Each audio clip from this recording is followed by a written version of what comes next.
Well, the final whistle has gone for Blackburn Rovers for 2020, and guess what, folks? At the John Smith's Kirklees Stadium, Blackburn Rovers failed to another shit show. Absolute travesty. I don't even know where to start. I'm actually driving on the road right now because I've got to find a place to upload this bloody video. That's how crazy the times are over here. But yes, a 2-1 loss to Huddersfield Town. It's just another one of those shit show performances against one of those straggly little teams that just grind it out. Your Stokes, your Rotherhams, your Sheffield Wednesdays. It's just been a really bad, I don't know, maybe 6 weeks. It's been a bad festive period. That's what it has been for Blackburn Rovers. And I'm going to be happy to see the back of this year. Because I'm either saying goodbye to 2020 or I'm going to say goodbye to Tony Mowbray, but of course, because he must be on borrowed time now with this sort of caliber team. And I know we've gone through the injuries and the things like that, and we're only just starting to see the resurgence of some of those key players. But I'm sure he must be on borrowed. But when I say that he's on borrowed time, just like I'm a fan of another club where the Venkis, the board, Mr. Waggett, or whatever it is, will have a say, or will be prone to firing Tony Mowbray.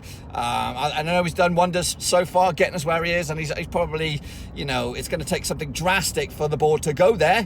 But I just don't think they'll go there. I don't think they'll go there. Yeah, they'll see it as another blip in the season. And I'm not saying that I'm all Mowbray out or anything like that. I just think it must be getting to that point. I know a lot of fans are frustrated with performances, and I've not even gone there on Twitter just yet, because I just know what I'm going to be walking into. There's going to be a whole barrage of abuse for poor Tony Mowbray in a game that was evens. It was very, very much even, and to be honest with you, a draw would have been fair. And it looked like, for the most part of the game, it looked like we were going to lose this game through, of course, Naby Sarr, I think it is, of course, centre back, formerly of Charlton, scoring from a set piece in the first half. Was it the first half? I can't even remember when the first goal was, to be honest with you, but he got a good header, free header, open header, which we were, of course, absolutely disgusting with our defending, of course. But then late on, the changes were made. On came Downing, on came Dak, on came Sam Gallagher, and guess what? Sam Gallagher delivered for a change, put the ball in the back of the net with a bit of a scrappy effort. But to be honest with you, they all count in the end. And to be honest with you, it looked like 1-1 was a fair result. And of course, looking back on it now, I would have taken that point, of course. Yeah, what makes this game worse is that Huddersfield are in amongst that sort of cluster of teams where we were in the table, and now that will probably see them leapfrog us and go closer to the top half of the table, and us pushed further down towards the bottom half of the table. And again, we've seen it from the get-go. You see it in the stats. Rovers have got good possession, good passing, a lot of shots on target, scoring a lot of goals. But that counts for nothing if you can't manage the game at the end of it. All the goals and those numbers are very flattering. They flatter to deceive. I think that's what you're going to be looking for here. Because, what does it add up to at the end of the day? Nothing. We're, 12th? I don't even know what we are. We were 12th, 14th in the table. I just don't know. And then you take a look at the teams like Preston, who had a shit start to the season. They are starting to click, getting the stuff in together. But I don't know. Each and every year, there's the two things that I look forward to the most. One, the start of the season, but guess what? We never win on opening day. And two, it's the festive period, and guess what? We're absolutely atrocious through those games. I just don't know what it is. It may need a change of mentality, may need a change of focus, but ultimately I don't know what the right move is going forward for Rovers. Of course, this week we did celebrate, I think it was this week, celebrate the signature or the contract extension for Bradley Dack, which is a major bonus for us.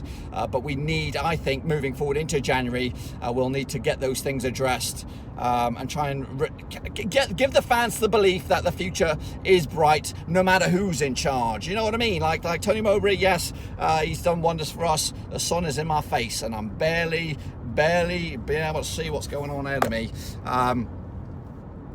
But yeah, we need to know that the future of the key players for Blackburn Rovers are secure, and then that includes the likes of Ryan Nyambe, Joe Rankin Costello, Joe Rothwell, maybe even the likes of Lewis Holtby, and of course who else is it? Bradley Johnson. I think those contracts are also. There's a lot of key personnel And I think this team has got what it takes to make the playoffs, if not better than that. There's goals in this team.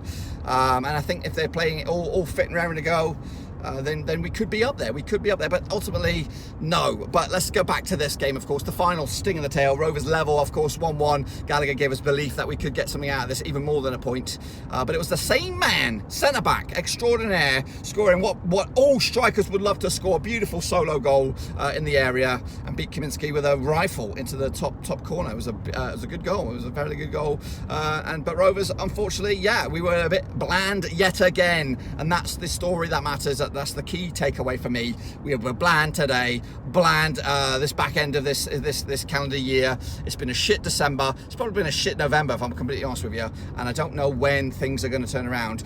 Fortunately for us, though, next up will be Birmingham, of course. So we've also had a bit of a terrible bit of form of late. I think it is at St Andrews, and it is in a couple of days' time.